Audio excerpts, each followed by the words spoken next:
एक जमाने में एक हुनरमंद कारीगर जमाल रहता था। उसकी शादी एक नेक, समझदार और खूबसूरत औरत नाहीद से हुई। दोनों एक खुशहाल जिंदगी गुजार रहे थे, मगर उनका पड़ोसी फरमान अली नाहीद की खूबसूरती पर फरीफ्ता हो गया और उसे हासिल करने की नापाक नीयत से जमाल से दोस्ती कर ली। कुछ अरसे बाद एक हादसे में जमाल की बीनाई खत्म हो गई।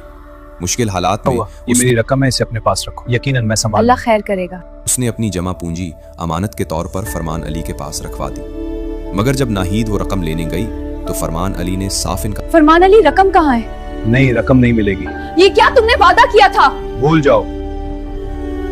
और नाहीद पर बुरी नजर डालने लगा। नाहीद इंसाफ के लिए पहले हाकिम के पास गई, फिर My lord, I implore you to reconsider.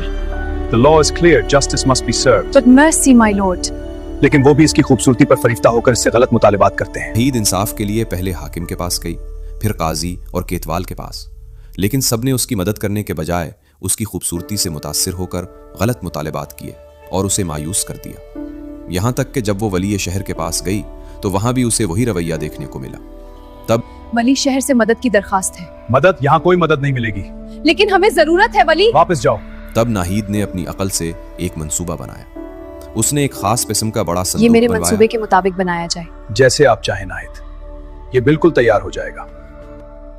और उन सब लालची लोगों को एक एक करके दावत देकर उस संदूक के मुख्तलिफ खानों में कैद कर दिया।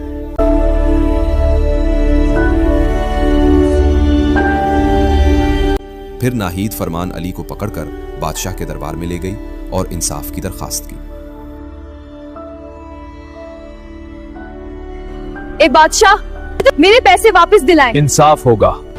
बादशाह सलामत, ये संदूक गवाह है। ने संदूक को गवाह के तौर पर पेश किया और उसे गर्म करने का हुक्म दिया तो अंदर कैद तमाम लोग खौफ से बाहर आ गए और सच सबके सामने आ गया।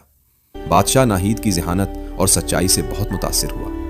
उसने फरमान अली को कैद करने का हुक्म दिया और उसकी तमाम दौलत नाहीद को वापस दिलवा दी, जबकि हाकिम, काजी, केतवाल और वली शहर को रुसवा करके मुल्क बदर कर दिया गया। यूं नाहीद की हिम्मत, अकल और सच्चाई ने आखिरकार इंसाफ को जीत दिलाया।